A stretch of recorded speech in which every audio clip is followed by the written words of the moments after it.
à la Bible. Nous lisons maintenant dans Hébreux chapitre 3, Hébreux chapitre 3, verset 10 jusqu'au verset 13. Aussi je fus irrité contre cette descendance. Hébreux 3, verset 10. Et je dis, ils ont toujours un cœur qui s'égare. Ils n'ont pas connu mes voies. Si bien que dans ma colère, j'ai juré, ils n'entreront jamais dans mon repos. Prenez donc garde, bien-aimés frères, que quelqu'un de vous n'ait un cœur mauvais et incrédule au point de se détourner du Dieu vivant. Au contraire, reprenez-vous vous-même chaque jour, pendant que l'aujourd'hui est encore valable.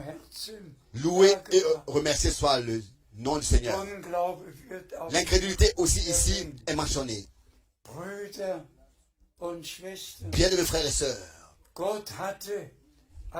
Dieu, dans son peuple, n'avait pas de bon plaisir parce qu'ils étaient désobéissants à cause de l'incrédulité et ne pouvaient pas croire le Seigneur et lui faire confiance. Représentez-vous cela. Ils ont lu la Torah, les livres de Moïse, ils ont prié, ils ont gardé le sabbat, apporté le sacrifice, ils ont fait tout ce qui est religieux, tout ce qui devait être fait. Ils ont fait les choses comme c'était fait, de manière religieuse. Et malgré tout, ils sont restés dans l'incrédulité, dans la désobéissance. Ils sont restés dans la désobéissance et dans l'incrédulité. Et ils n'ont pas cru que Dieu fait quelque chose, que Dieu est en train de faire quelque chose qu'il avait promis dans la Torah, qu'il lisait tous les jours, que Dieu est en train de faire quelque chose qui était écrit, promis dans la Bible qu'il lisait. Bien mes frères et sœurs, je le dis à nous tous, à quoi est-ce que ça nous sert de lire la Bible? À nous aussi, ça ne nous sert à rien, comme les Juifs autrefois, qui lisaient les livres de Moïse, sans croire ce que Dieu avait promis dans les Écritures. Si, en lisant la Bible, nous restons dans l'incrédulité et la désobéissance, je ne veux pas être trop proche, mais à quoi est-ce que ça sert à tous ceux qui se tiennent devant la chair et tiennent leur prédication? À quoi est-ce que ça leur sert si on ne croit pas ce que Dieu a promis dans la Bible pour maintenant?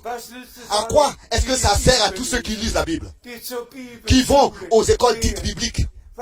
À quoi est-ce que ça leur sert?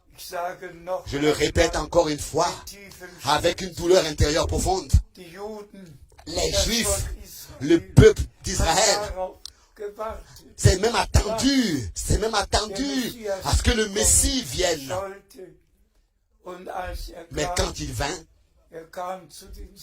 chez les siens, et les siens ne l'ont pas reçu. Ils ont lu la Torah. Chaque promesse, toutes les 109 promesses étaient écrites. Ils ont même lu ces promesses. Ils ont pu les lire noir sur blanc dans tout l'Ancien Testament, qui autrefois, sous leurs yeux, s'accomplissait. Ils ont lu et ils n'ont pas compris. Ils sont restés dans l'incrédulité et dans la désobéissance. Mon Dieu, il nous est dit de prendre garde que cela ne nous arrive pas. Qu'est-ce qui va se passer aujourd'hui?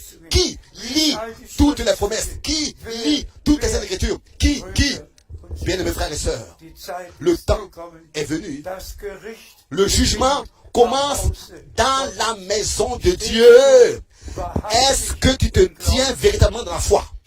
Est-ce que vraiment tu te tiens véritablement dans l'obéissance? Ou bien alors dans la désobéissance?